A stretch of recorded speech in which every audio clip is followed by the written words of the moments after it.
Good morning, everyone. Happy Sunday and happy 1st of February. It is the month of love. For those who are new here, my name is Christine Araoka, and I'm your music director.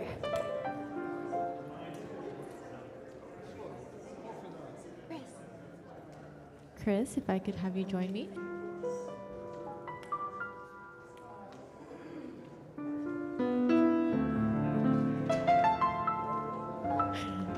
Starting with this? Okay.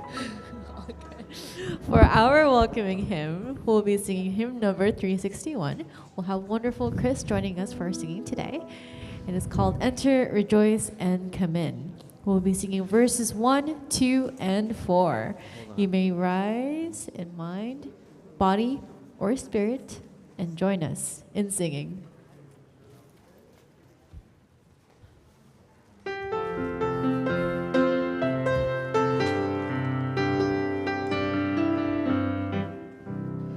Enter, rejoice, and come in. Enter, rejoice, and come in. Today will be a joyful day. Enter, rejoice, and come in. Open your ears to the song. Open your ears to the song. Today will be a joyful day. Enter, rejoice, and come in. Don't be afraid of some change. Don't be afraid of some change. Today will be a joyful day. Enter, rejoice, and come in. Thank you for the choreography. Good morning. Good morning. And welcome to the Unitarian Universalist congregation in Fullerton, California, an inclusive community dedicated to building a better world. Whoever you are, however you identify, whoever you love, we want to make this a safe space for you. UUCF acknowledges that this land is situated in the original ancestral homelands of the Hachiman, the Kich, and the Tongva peoples. May we have the humility and courage to help restore what has been broken and the wisdom to live into a new solidarity with indigenous communities and the earth. We're so glad to see you, a lot of people in their summer wear. It's already 80 degrees outside, while the East Coast and the Carolinas are filled with 8 inches of snow and blizzard conditions. That is why we pay those high mortgage rates. Glad that you are here and choosing to be here instead of out in the sun. That's a big deal, right? A couple of announcements for you. If you're interested in having a voice in the November Family Camp Weekend, plan to attend one of 2 Zoom meetings hosted by Dale Bott. Here he is. The first is tomorrow at 7 o'clock.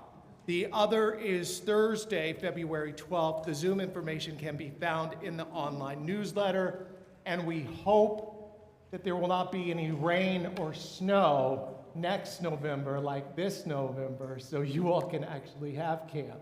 That would be wonderful, right? Yes. That's true, right? Yeah.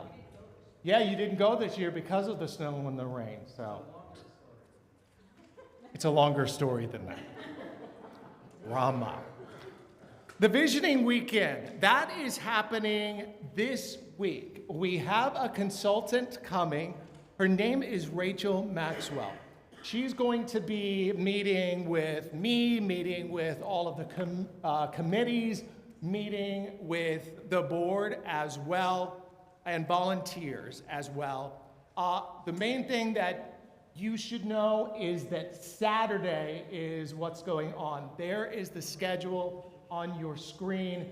Meeting with membership at 9, greeters, the welcome table, hospitality, milestones, 10, faith development committees and youth RE, adult RE, Meeting with Finance, Stewardship, Endowment, Budget, Investment at 11. At noon, a meeting with Worship Associates, Worship, Music, Tech Team, Pastoral Care, Caring Committee. At 1, meeting with Social Action, UUSC Rep, Caring for Kids, Hot Meals Ministry, Pathways of Hope. Then a lunch break at 2 and a workshop with the whole congregation at 3 o'clock. So that is the schedule.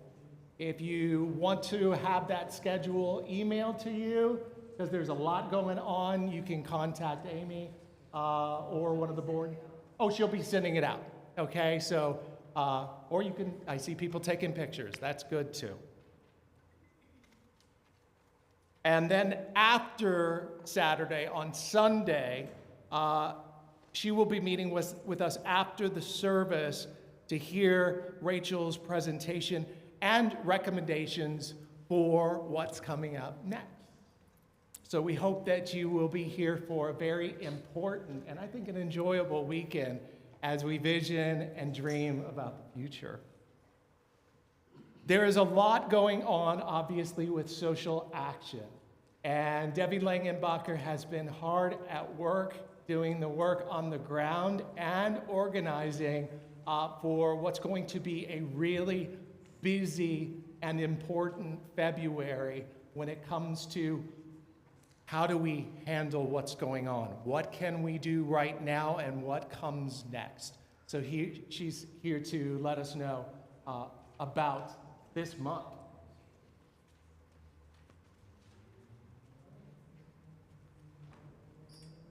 Hey, thank you, Rev Rob. So as you said, there's a lot going on with social action and a lot going on in our world, particularly with immigration. I know people are very concerned about that, and social action has been working on it for some time. So on the 22nd, we will have a panel presentation to educate our community about different resources that are available for immigrants in our local area. So we have 5 speakers. It'll be translated into Spanish. It will be available on Zoom for those who are sheltering in place at home and afraid to come out to such an event. And we'll be having a fundraiser luncheon like we've had in the past for different charities to help one of the groups that will be presenting at the meeting. So everybody should have gotten a vote for one ballot. And there's 3 organizations. We have a history with each of them. We've worked with them before. Camino Immigration Services provides legal aid for free or sliding scale to local immigrant families. They also partner with Fullerton School District.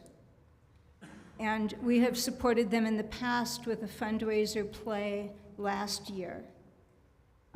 Also, CLU, Clergy and Laity United for Economic Justice, is another group that we've worked for, and their mission with immigration is to go to the Santa Ana Immigration Court and to witness what's going on during those hearings and to help people in need at that time. And then OCO, or Orange County Community Congregation Organization, we've worked with them on many projects over the years, from homelessness and redistricting, and they're working very hard on immigration, and particularly working with our city council on providing assistance for immigrant families in Fullerton. And they've had meetings with the mayor, with I think 4 of the 5 city council members, and regularly show up at city council meetings. So we are looking for one of those groups to be our beneficiary. If you didn't get one of these, when I'm done, raise your hand, I'll give you one, and I have a box that I'll put out on the table in the narthex for you to leave your ballots in, and we'll count them during our social action meeting today. I wanted to give everyone a little bit of an update on our adopted family. We are still needing folks to help out with groceries, and for this month, you can sign up to bring groceries if you want to donate money. If you want to bring groceries and leave them in the kitchen with a note, I can make sure that they get delivered the next week for our family. Also, 2 events coming up this week that are important. Fullerton City Council on the 3rd, which is Tuesday evening at 5:30. OCO is calling for people to come out and talk about immigration issues or just be there in support. They're asking that people wear white shirts if possible. And then on Wednesday evening, and that's at Fullerton City Hall at 5:30. On Wednesday evening, CLU is hosting several protests at Target stores throughout Southern California. The closest one to us is the one in Brea. It's on Birch Street, just north of the Brea Mall. And they're asking people to come out at 5 o'clock to protest Target's involvement with ICE. So if you are willing and able to come to that event, that's available. I know there are other simultaneous actions happening at other Targets. Pasadena, downtown LA, Burbank, I think were the other ones. But Brea is the closest for us geographically. Finally, I'd like to invite all of you to join us for our social action meeting, which will be shortly after the service in the Chapman Lounge. So thank you very much, and we'll be counting your ballots, and if you didn't get one yet, raise your hand and I'll come around with them as I go back to my seat. And very quickly, on February 22nd, that Sunday, we are having an immigration forum with different leaders and different organizations to equip us with what to do next. Each of us has a role. Maybe it's not on the front lines. Maybe it's giving money or not spending money. But each of us can do something, and they are going to equip us with the knowledge on what to do. We've gone through this for a couple of months, but there are new challenges ahead. So please join us. It will be from 1:30 to 3:30. UUCF and First Christian Fullerton are coming together to hold this, and it's going to be an important day. So we hope that you'll join us from 1:30 to 3:30 on Sunday, February 22nd. Our caring listener this week, she is busy. It's Debbie Langenbacher. You can speak with Debbie after the service if you have any concerns or would simply like someone to listen, someone to hear you and not judge you and trust that everything is confidential. See some visitors today. We are so glad that you are here and hope to speak with you afterwards. We'll be sharing joys and sorrows a little bit later. The pink pieces of paper are in the back. Please fill those out as soon as possible. If you're online joining us on Facebook or Zoom, get in your joys, your sorrows, and concerns so that we can include you. Now, 1 to 2 minutes to say hello to each other.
wondrous love.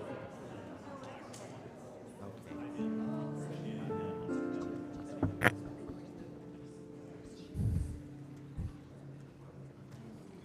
For our hymn, testing, 1, 2, 3. Testing 1, 2, 3. Jeff? Oh, there you go. Oh.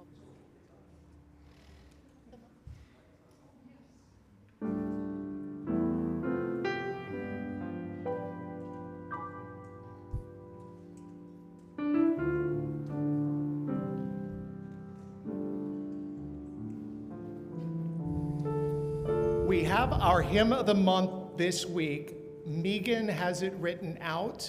She is not feeling well today, so we're going to let her introduce it next week, and we'll sing it for the first time today. Perfect. What I'll do is I'll play all of it once through, and then we'll come in all together.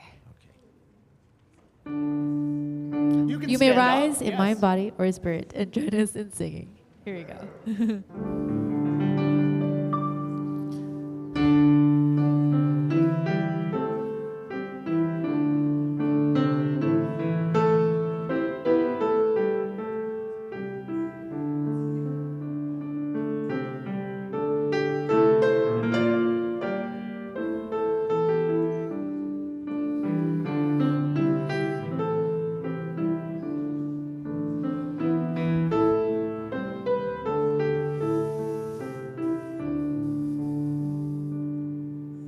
What wondrous love is this, oh my soul, oh my soul. What wondrous love is this, oh my soul. What wondrous love is this that brings my heart such bliss and takes away the pain of my soul, and takes away the pain of my soul. When I was sinking down, sinking down, sinking down, when I was sinking down, sinking down, when I was sinking down beneath my sorrow's ground, friends to me gathered round, oh my soul, friends gathered to me round, oh my soul. To love and to old friends I will sing, to love and to old friends I will sing, to love and to old friends whose pain and sorrows met, with thanks unto the end I will sing, with thanks unto the end I will sing.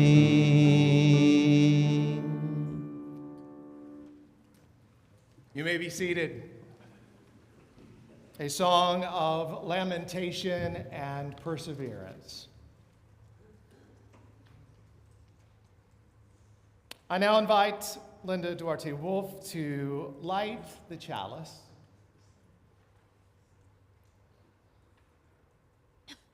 This is by Reverend Dr. Rebecca Savage, to embody resilience with every breath. Welcome to this sacred space. Welcome to worship. Welcome to you who are joyful and excited about this day. Welcome to you who are weary and in need of rest. Welcome to you who are seeking deeper meaning and purpose in the infinite expanse of life. Today we come with full hearts and open spirits. Some of those hearts are full and some of them are broken. To be open to the possibility that what we receive here will inspire us to mend up our tender parts, nourish our wanting spirits, and give us enough wisdom and energy to embody resilience with every single breath. Let us worship together. Please join me in saying our unison affirmation. This flame affirms the light of truth, the warmth of community, and the fire of commitment. Love is the doctrine that we share. The quest for truth is our sacrament, and service is our prayer. To dwell together in peace, to seek knowledge and freedom, to serve human need. Thus do we covenant with one another.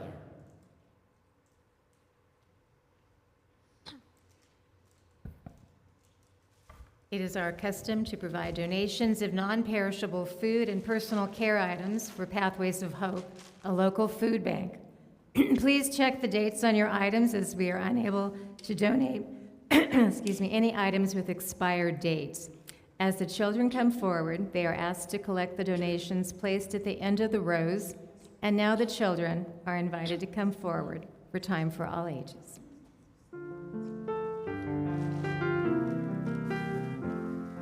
From you I receive, to you I give. Together we share, and from this we live.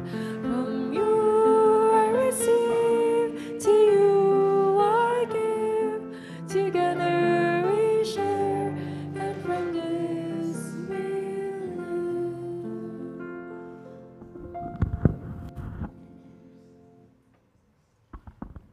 Good morning, everyone. It is February, which is a little mind-blowing to me.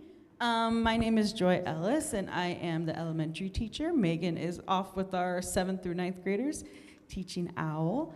And today, as we introduce our new theme of resilience, I am going to read The Hill We Climb by Amanda Gorman. You can see her here. And she is, a poet, and she recited this poem at the inauguration of President Biden in 2021, and she was the youngest poet to do that. So this is a good poem to kind of go with those themes of resilience and carrying on, even when things are very, very difficult. All right, here we go. When day comes, we ask ourselves, where can we find light in this never-ending shade? The loss we carry, a sea we must wade. We've braved the belly of the beast. We've learned that quiet isn't always peace, and the norms and notions of what just isn't always justice. And yet the dawn is ours before we knew it. Somehow we do it. Somehow we've weathered and witnessed a nation that isn't broken, but simply unfinished. We, the successors of a country and a time where a skinny black girl descended from slaves and raised by a single mother can dream of becoming president, only to find herself reciting for one. And yes, we are far from polished, far from pristine, but this doesn't mean we're striving to form a union that is perfect. We are striving to forge our union with purpose, to compose a country committed to all cultures, colors, characters, and conditions of man. And so we lift our gazes not to what stands between us, but what stands before us. We close the divide because we know to put our future first, we must first put our differences aside. We lay down our arms so that we can reach our arms out to one another. We seek harm to none and harmony for all.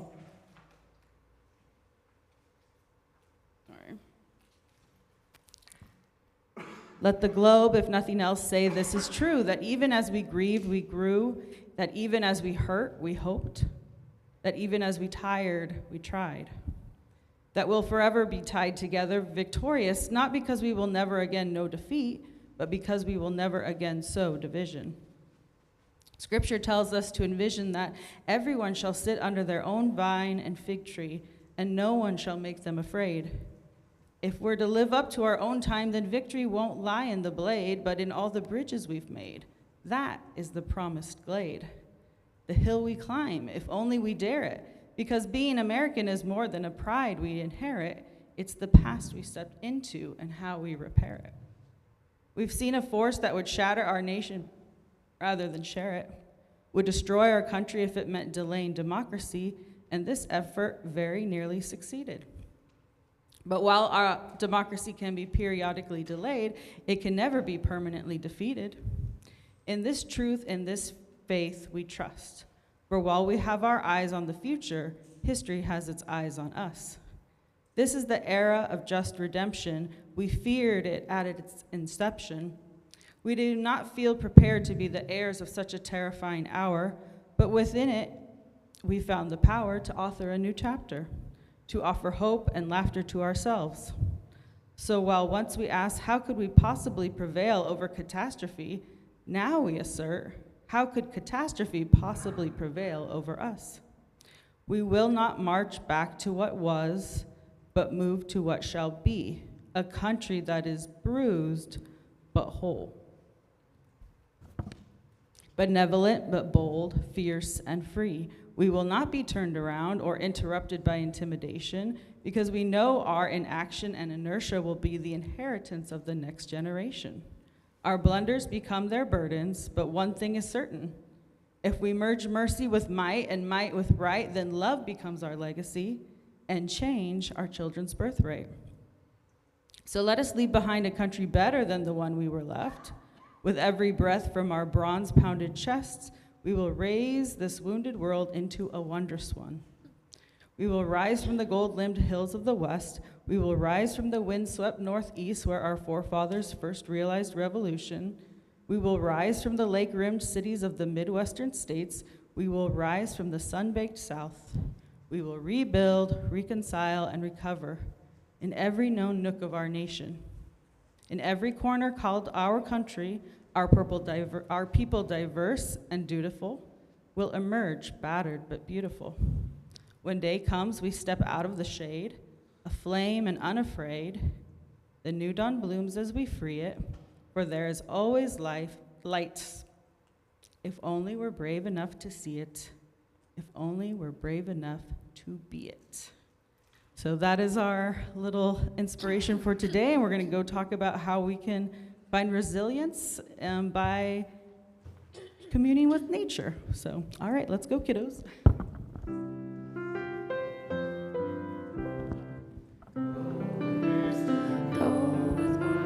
Go to greet a brand new day. Learn to see the light within you as we send you on your way. Go with wisdom, go with wonder, go to greet a brand new day. Learn to see the light within you as we send you on your way. It is time for our joys, our sorrows, and our concerns. We begin by lighting a candle for all our concerns for the larger world, our wish for peace, our wish for justice, our hopes for our children who are being equipped, many of them in OWL right now, which is wonderful, to equip them when they inherit this complex planet. May this candle represent all these wishes and calls to action that are more than we can articulate in this space. Our first is a lamentation, a pastoral one. In 2026, 9 people have been killed by ICE. Yes, we have said the names of Renee Good and Alex Preddy, 2 white individuals killed by ICE. But there are 7 others of which the media has not covered as much, which is a problem in our media. So today, we name the 7 others, and I'll ask you after each one to name their names as well. Keith Porter, Keith Porter, Parity La, Barry Law, Aber Sanchez Dominguez, Aber Sanchez Dominguez, Victor Manuel Diaz, Victor Manuel Diaz, Luis Beltran Cruz, Luis Beltran Cruz, Luis Nunez Caceres, Luis Nunez Castellas, and Geraldo Campos. Geraldo Campos. I now invite us to say the name of the 5-year-old who thankfully was released by ICE detention, but in our hearts, we know that he represents so many more children who are in detention centers across the United States. His name, Liam Ramos. Liam Ramos.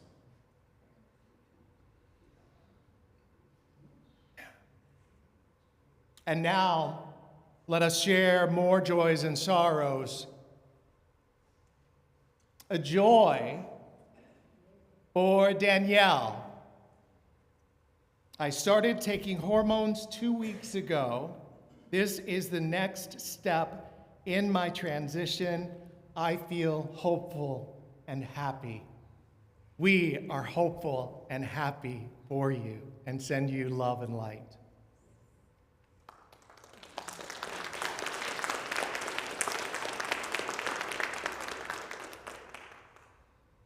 A joy that has been a concern for Mark Peru, an update on his daughter. She does have second and some third-degree burns on her hand from that kitchen fire. However, the doctor is very pleased with how things are healing. We are grateful that the injuries were not worse. So we send our love and light to Mark and his daughter as she continues healing. There are so many other joys and concerns and sorrows that remain unexpressed. So we light one more candle to remember them and remind them that they are held close to our hearts. And now please join me in saying the affirmation on the screen. We join you in celebrating your joys. May you feel our love and compassion for your sorrows and concerns, for all that is spoken and unspoken. May the caring of our beloved community sustain us all.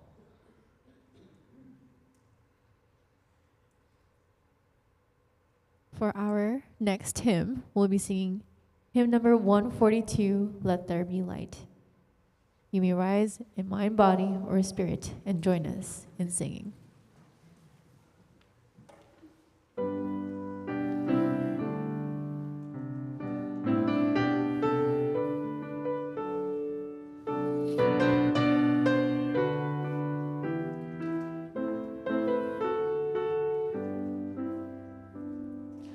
Let there be light, let there be understanding, let all the nations gather, let them be face to face. Open our lips, open our minds to ponder, open the door of concord, opening into grace. Let there be light, open our hearts to wonder, perish the way of terror, hollow the world God made. You may be seated.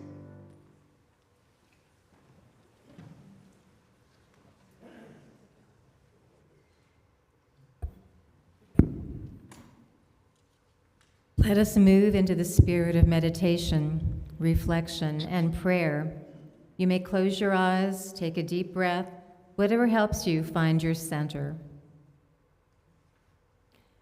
Imbolc, which translates to in the belly or ewe's milk, falls midway between the winter solstice and the spring equinox. This liminal time marks the stirring of life beneath the frozen ground, as lambs are born and the days grow visibly longer. For the ancient Celts, this was a time of hope and preparation for the coming spring. It celebrates the Celtic goddess Bridget, who is the goddess of inspiration and creativity, healing, smith or metalcraft, and poetry. In ancient times, Imbolc was celebrated as a time to reaffirm life and start thinking about what you wanted to plant and harvest in the coming year. Early Imbolc traditions revolved around fire and light, symbolizing warmth, inspiration, and the return of the sun. Bonfires were lit to honor Bridget and to encourage the thawing of the frozen land. These flames were seen not only as physical warmth, but also as the representation of Bridget's transformative power, her ability to ignite creativity, bring healing, and usher in new life. Homes were often adorned with candles, further invoking her blessings. Spiritually, this is a time of new life coming into manifestation. Just like nature is beginning to awaken after its dormant period, we are also reawakening with new dreams and exciting new plans.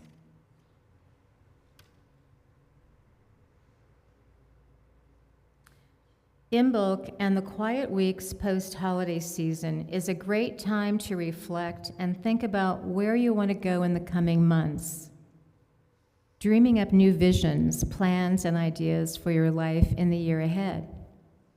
Today, as we celebrate Imbolc and prepare for our Visioning Weekend, we are invited to reflect on the themes that Bridget represents: the spark of creativity, the warmth of community, the promise of renewal, and the ever-present potential for growth and change.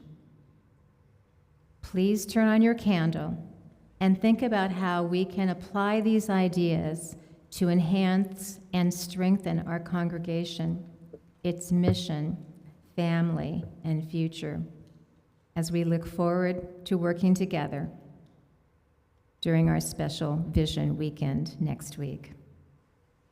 Let us now share a moment of silence.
Thank you, Christine. That was gorgeous.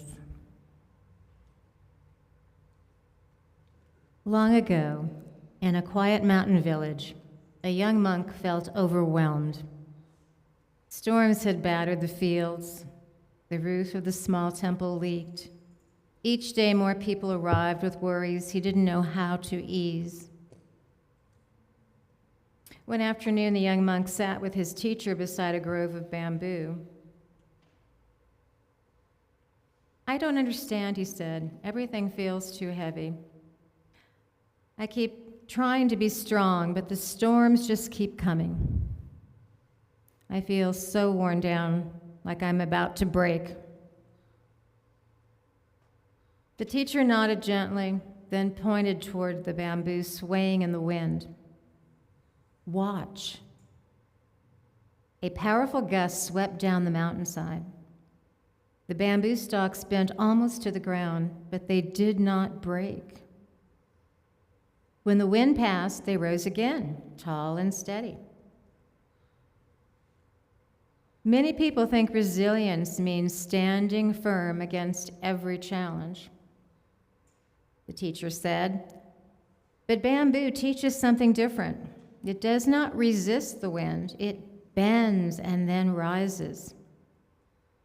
The teacher brushed aside a leaf and revealed a small green shoot pushing through the soil. "Look at this one, only a few weeks old, yet already reaching upward. It doesn't worry about how many storms have come or how many will come next. It simply keeps growing toward the light." The young monk touched the tiny stalk and felt its surprising strength. "But teacher," he said softly, "what if the storm is too strong? What if we bend so far we cannot rise again?"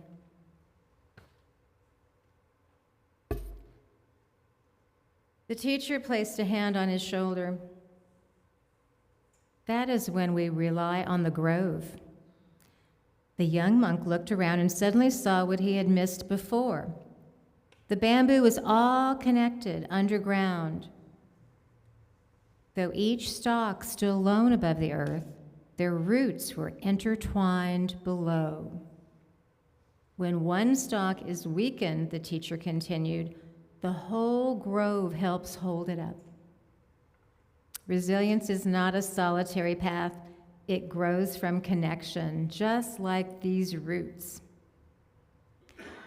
As the wind began to blow again, the young monk watched the bamboo move together, supporting one another with every sway, and something inside him shifted. A sense of strength that wasn't just his own, but shared. "Thank you," he said quietly. "I understand now." The teacher smiled. "Storms will come again, but with a community of support, so will our rising."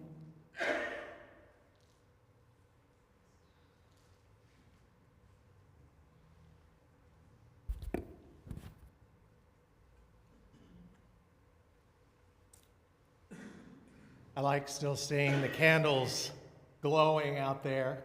Keep them glowing throughout. I want you to think of a time, and if you've lived long enough, you most likely have had a time when you said, "This is too hard. I can't do this. I'm not strong enough."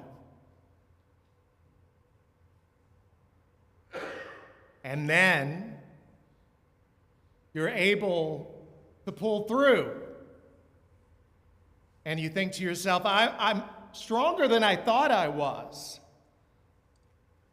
We are a resilient people. We've had a couple of rough weeks, and we always try here to leave you with hope.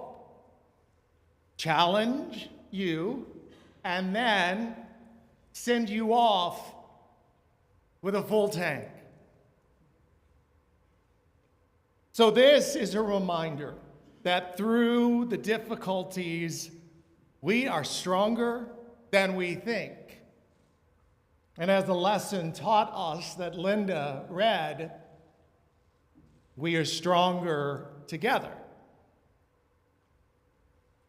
Years ago, a friend of mine volunteered at a drop-in center for LGBTQ plus youth, and one afternoon, a teenager arrived who had been kicked out of their home the night before.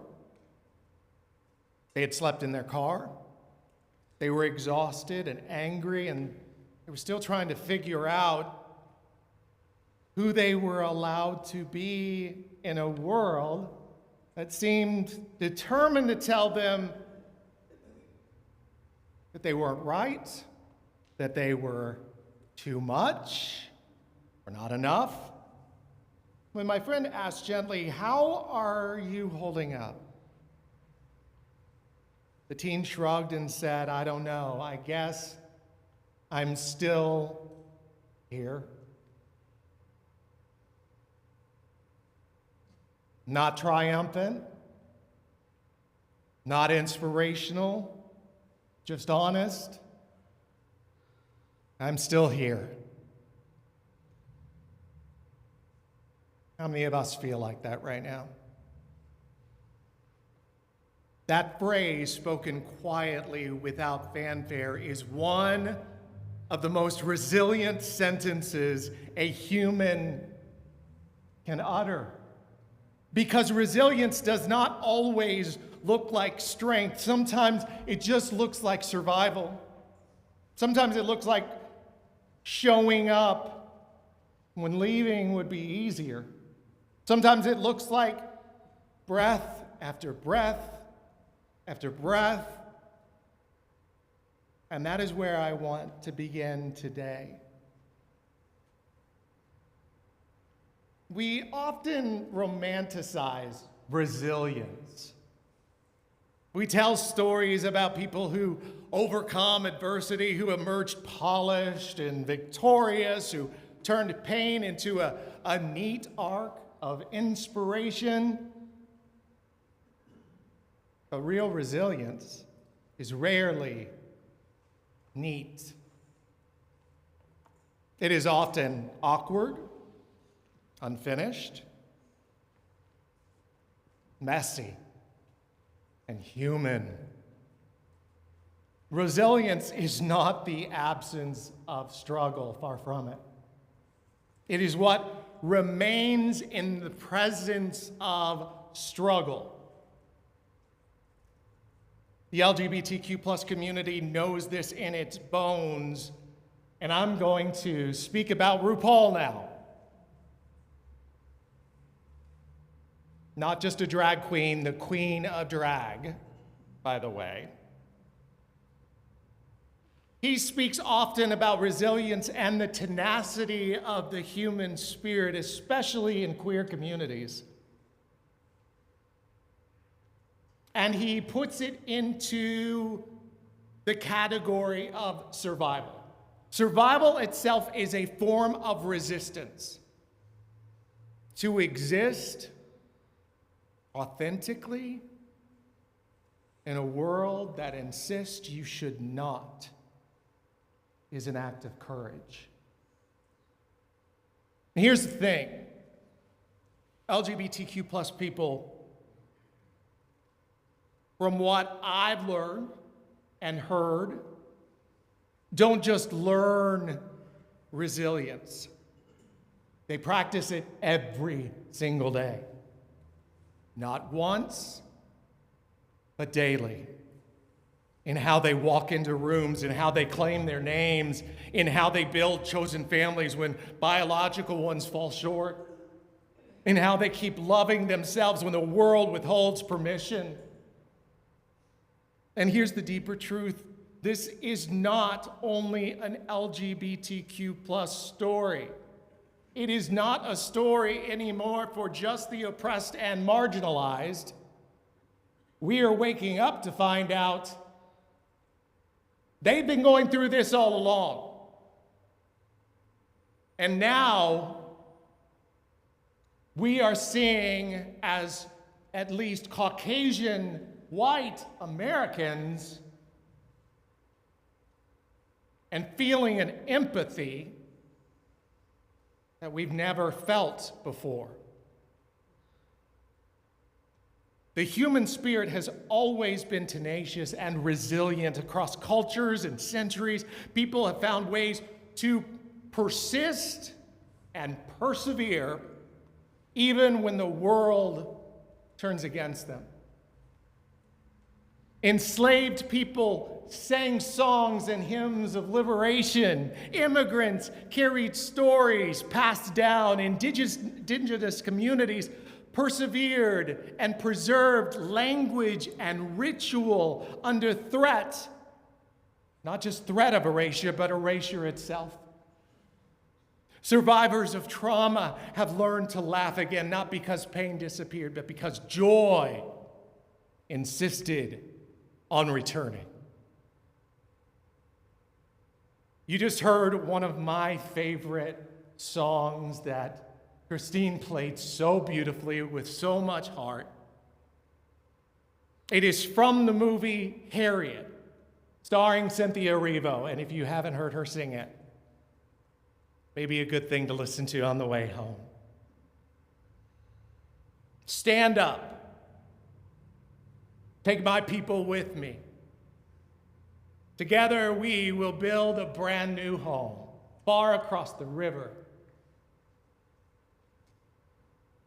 Harriet Tubman endured things that should have broken a human spirit many times over. Let's look at her life. I encourage you to watch the movie as well.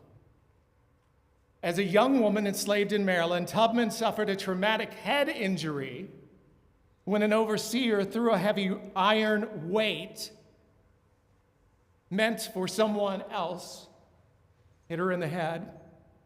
It fractured her skull. And for the rest of her life, she lived with seizures, narcolepsy, migraines. By any modern measure, she lived with a serious brain injury. And that's just the beginning.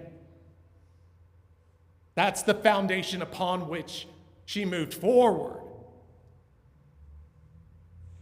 Tubman did not interpret her condition as a weakness. She understood, because she had visions as well. We don't know if that is from the brain injury or not. She understood her visions as guidance. She trusted her intuition with absolute seriousness. She listened to her body, to the divine, to the spirit within her. After escaping slavery herself, Tubman returned to the South again and again and again. Count them up. 13 different missions, back and forth, leading roughly 70 people to freedom and never losing a single person.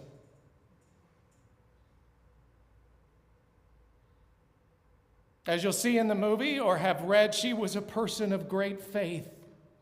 On one journey, exhausted, ill, and hunted, literally,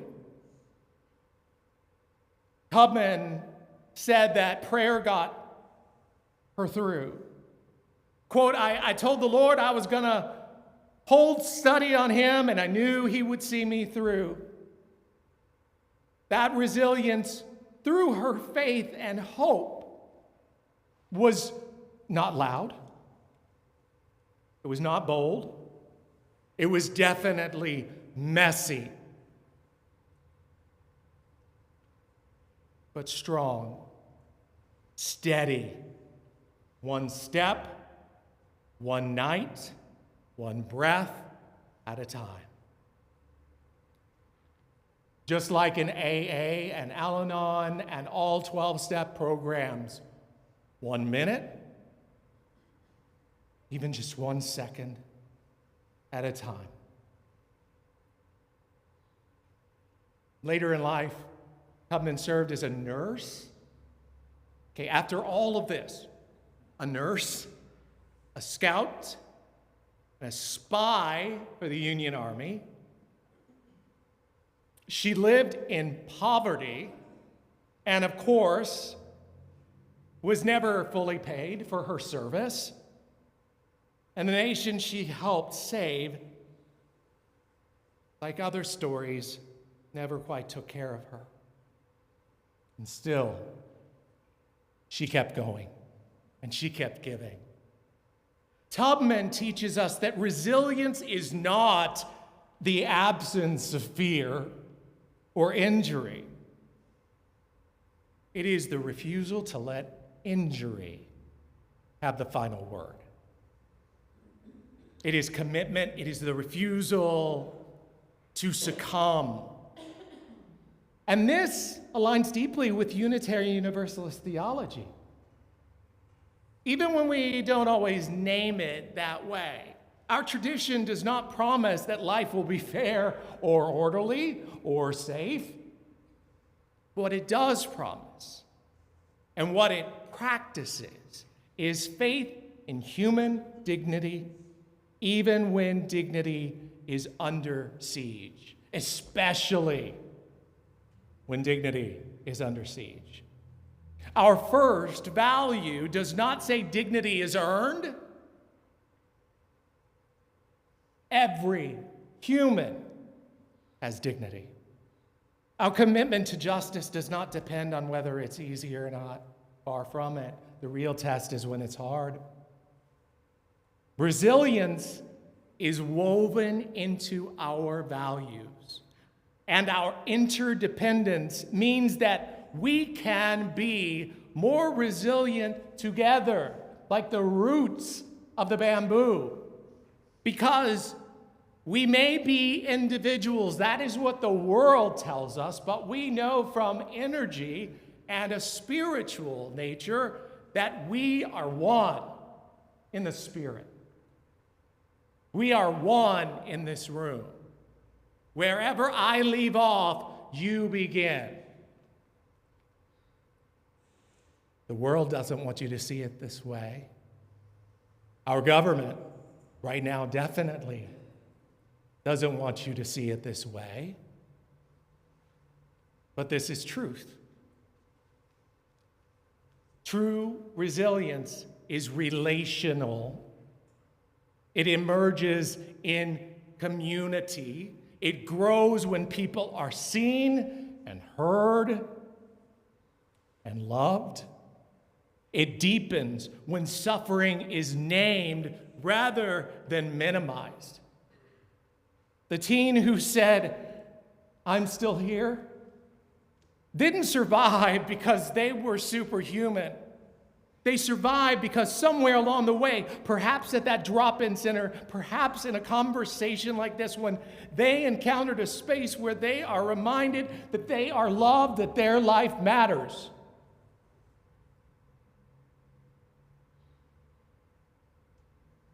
Resilience is not about being almost broken and bent in pain. It is about being held when we're going through it. This is why UUCF matters so much in times like these. Not because we have all the answers, not because we're perfect, but because we practice showing up. We covenant, that is a spiritual promise to one another. It is not a contract, it is actually deeper than a contract. We covenant to stay in relationship.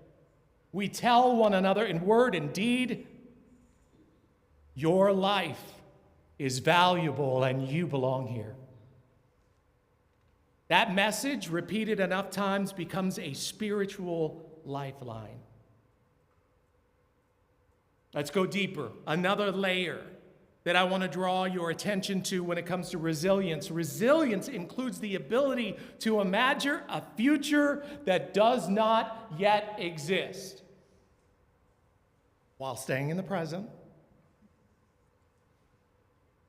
to visualize, which is what we've been doing the past couple of weeks, and that altogether will culminate into next week's weekend with the consultant. I'm going back to RuPaul now. Just humor me. RuPaul speaks about resilience. And she says there's always an undercurrent of imagination and creativity. Right now, we have to be creative. We have to use our intelligence. Drag itself, not drag race, not cars, drag itself. Bold, playful, defiant is an act of imaginative resilience. It says, I will not accept the narrow script handed to me. I will invent and reinvent myself if necessary. That's not frivolous. It's sacred. To imagine oneself differently in a world determined to limit you is an act of spiritual courage. To imagine a society more just than the one we inherited is how transformation begins. Unitarian Universalism has always depended on imagination and creativity. We imagine a beloved community. We imagine justice not yet realized. We imagine a world where dignity is not conditional. Resilience is what keeps that imagination alive when evidence is thin. It allows us to say, we have not seen it yet, but we have not stopped believing it is possible. I could sing Journey, Don't Stop Believing, but I won't. Today is the first day of Black History Month. So I'm going to be highlighting two other African Americans and their resilience. Pauli Murray spent their entire life being told explicitly and implicitly, you do not belong here. Born in 1910, Pauli Murray, Black, queer, gender nonconforming. You all, this isn't new. It's always been this way. They were brilliant and a force to be reckoned with. Murray was denied admission to graduate programs because of race, sidelined in civil rights organizations because of being queer, and misunderstood even by allies because their identity did not fit those categories of the time. And still, Pauli Murray kept going. When Harvard Law School refused Murray admission because she was a biological woman, Murray didn't walk away from the law. Instead, Murray went on to help craft legal arguments that would later dismantle segregation and gender discrimination, turning pain into purpose with imagination, intelligence, and creativity. Thurgood Marshall called Murray's work the Bible of civil rights law. You don't hear this in history classes, but Ruth Bader Ginsburg would later credit Murray as co-author of the legal theory behind gender equality cases. So someone excluded from the room actually helped rewrite the rules of the room. How can you do that? How can you turn pain into purpose? How can we, as a group, as a congregation, turn this pain into purpose? Later in life, Murray did something unexpected. They entered seminary. and became the first Black gender nonconforming person ordained as an Episcopal priest. Not because the church had suddenly become welcome, but because Murray believed that at the core of her Christian faith was justice and that they had to do more. Polly Murray's resilience was messy. It wasn't flashy. It was patient. It was stubborn. It was strong because it had to be. Are you patient? Are you stubborn? It's time. Murray once wrote about living with Jane Crow instead of Jim Crow, having to deal with both racism and sexism, but again, never surrendered. Murray teaches us this: resilience is sometimes simply the refusal to vanish, to keep writing when you're ignored, to keep loving when you're unnamed, to keep showing up when history hasn't caught up yet. I know we are tired and weary, worried. But we have a community of faith and a community of resilience. We are a resilient people not because we are untouched by grief, not because we are immune to fear, but because we keep choosing relationship over isolation, meaning over despair, and love over fear. We have endured seasons of loss before, and we have adapted, we have rebuilt, we have reimagined, and every generation in the Jewish religion, every generation finds the God of their own. Every generation inherits both wounds and wisdom as well. The wisdom we inherit today tells us this: we are astonishingly capable of surviving, and more than surviving, of becoming kinder and more loving, becoming braver, becoming more honest about who we've been, who we are, and where we are going. As long as we keep telling our stories, as long as we keep making room for one another, as long as we keep insisting every life has worth. It is so helpful to have that image of the bamboo swaying in the breeze to meditate on this week. It is so fitting that we look to the roots as the strength. And the roots for us are here. And the possibilities are endless for this congregation to, while staying in the present, looking at what could be, what can be.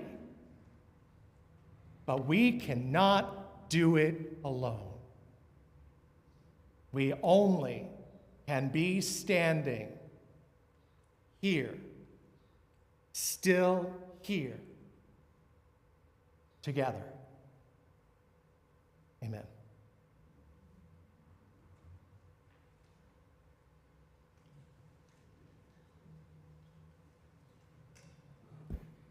Thank you, Reverend Rob. Such a meaningful and hopeful sermon. Resilience. At UUCF, we embrace the possibility of a world filled with peace, acceptance, justice, love, and joy. By our financial commitment, we help this congregation make those possibilities real in a challenging world. A basket's being brought around the sanctuary, and there are payment options on the screens. Whatever you are able to give is received with gratitude. We thank you so much for your commitment and generosity to this community.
May you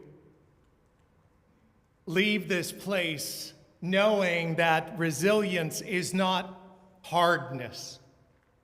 It is not the absence of fear or pain or weariness. Resilience is the courage to keep choosing love when the world gives you reasons not to. It is the quiet decision to stand up, to rise again. May you trust that what has wounded you has not disqualified you.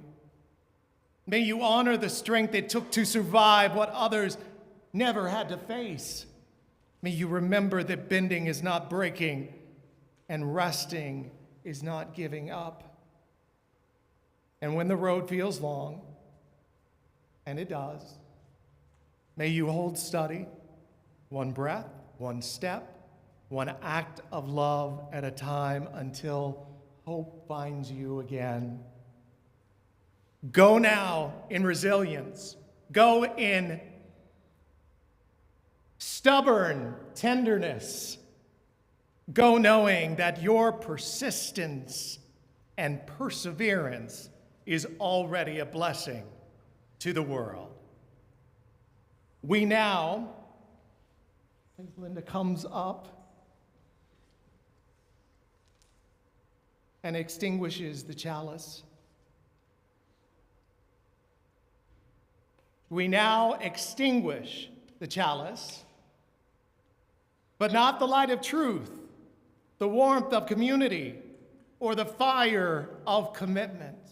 These we carry in our hearts wherever they may go. And so we say together, Amen, Shalom, Salam, Namaste, and blessed be.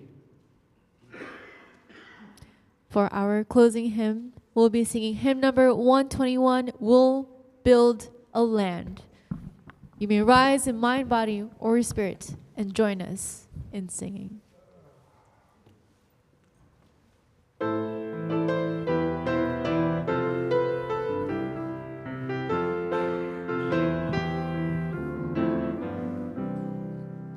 We'll build a land where we bind up the broken. We'll build a land where the captives go free. Oil of gladness dissolves all mourning. Oh, we'll build a land that can be. We'll build a land where sisters and brothers, anointed by God, may then create peace, where justice shall roll down like waters, and peace like an ever-flowing stream. We'll build a land where we bring the good tidings to all the afflicted and all those who mourn, and we'll give them garlands instead of ashes. Oh, we'll build a land where peace is born. Come build a land where sisters and brothers, anointed by God, may then create peace, where justice shall roll down like waters, and peace like an ever-flowing stream. Come build a land where the mantles of praises resound from spirits once faint and once weak, where like oaks of her people. Oh, come build the land, my people we seek. Come build a land where sisters and brothers, anointed by God, may then create peace, where justice shall roll down like waters, peace like an ever-flowing stream.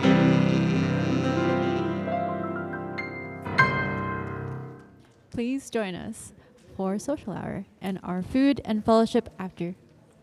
Thank you.